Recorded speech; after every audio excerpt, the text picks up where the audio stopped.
Our next guest represents New Jersey's 3rd District in the House of Representatives. Please welcome to the show, Congressman Andy Kim. Thanks for being here, Congressman. Thanks, Seth, for having me on your show. So this is a historic and somber day, and I want to talk about that as well, but I also want to talk about the events of January 6th, and I think a lot of people became aware of you because of these photos of you sort of helping clean up during the aftermath of the riots that happened in the Capitol building. What led you to sort of make the decision to do this? I remember I was walking through the Capitol for the very first time after the siege had ended, the insurrection had ended. And I got to the rotunda, and this is such a beautiful room, Seth. I think the Capitol building is the most beautiful building in the country, and the rotunda is the center of the building. It's the center of our democracy in many ways. And it was disgraced that day. People had defiled the room, the building. I saw trash and garbage all over the place. I saw cigarette butts put out on statues in the rotunda and thrown on this ground. It was really tough. And so, when you love something and it's broken, you want to fix it. And I tried to do what I could to be able to just get it in better shape. I didn't want to see the sun to rise the next morning on a broken Congress. So I picked up a trash bag and just started cleaning up the Capitol.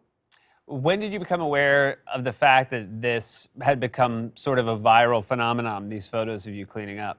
Yeah, it was not something I was expecting. And I remember the next morning, my wife called me, and she said that she was on a video meeting for her work, and one of her coworkers sent it to her, this photo that her aunt sent to this coworker. So my wife called me, told me about it. She said that when she saw it, she immediately was like, "That's so Andy. That's exactly what he would do."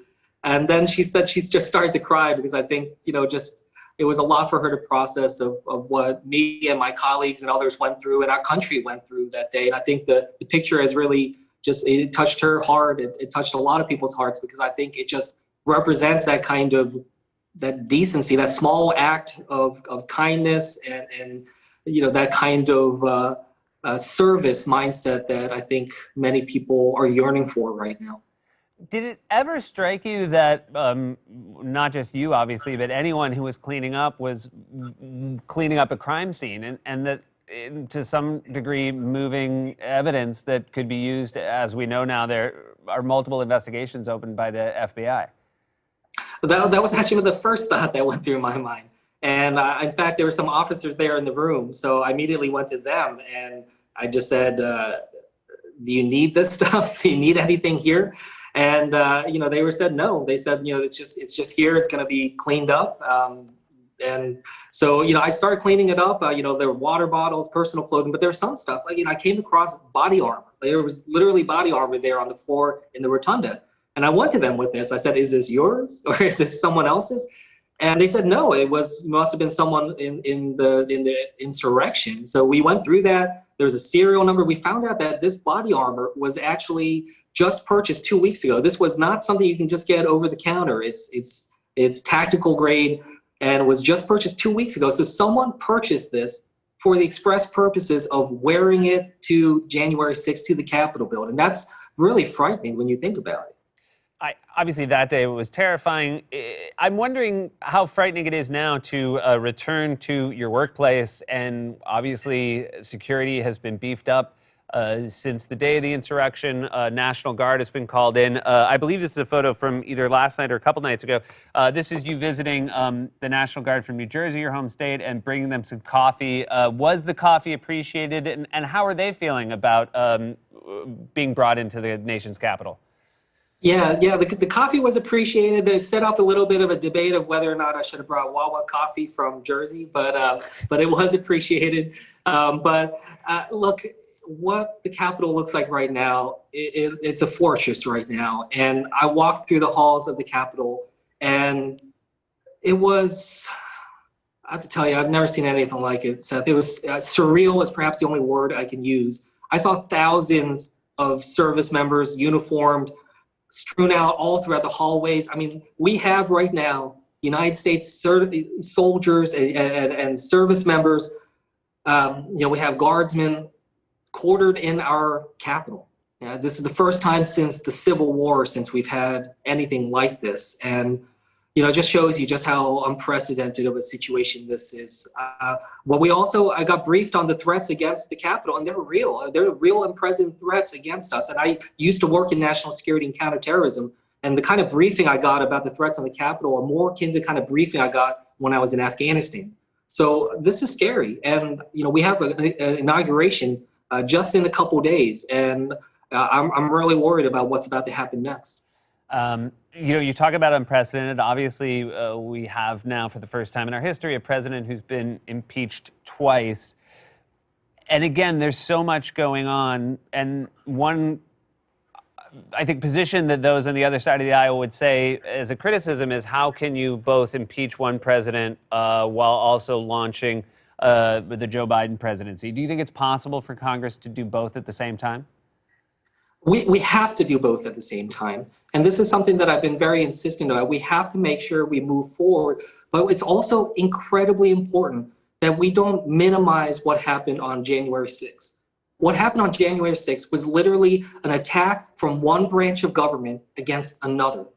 And I think that that is something that really has to sink in for all of us. And if we were to just think about this as, oh, well, we can't push this forward right now in terms of accountability on the president because of the incoming Biden administration, and he's got appointees that he needs to get confirmed and legislation that we need to do, then we are just minimizing what happened on January 6th as if it was just any other policy issue, as if it was just, another vote on the docket. And it's not. We need to make sure that we treat this as the absolute disaster that it was, and one of the most dark days in our democracy. And it cannot be normalized or minimized, and we'd be doing our country a disservice if we did. It's sadly too easy to forget about the mounting death tolls of COVID as it's sort of pushed off the front pages by the events that happened last week. Some of your colleagues were in a closed room with Republican colleagues who wouldn't wear masks. We now have 3 Democratic congresspeople, who've tested positive for COVID since that.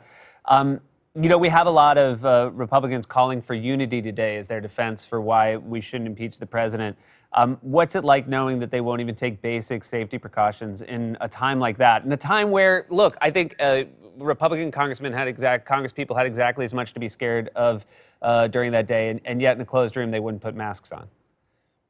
Absolutely. I remember I returned to the House floor after the insurrection had been quelled, and I sat there just right on the aisle, on the other side of the aisle from the Republican colleagues, and I was just thinking there at that moment, like, is anything going to change? Are they going to find the errors of what they were saying? Are they going to pivot here? And I was kind of holding my breath. I was not necessarily the most optimistic that they were going to change, but I was hopeful that something like this would be a shock to the system.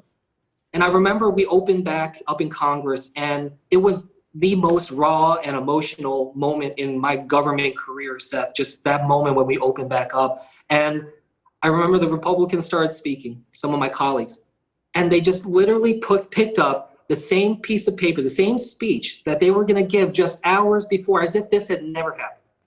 And that's when my heart sunk again. Just what is it going to take?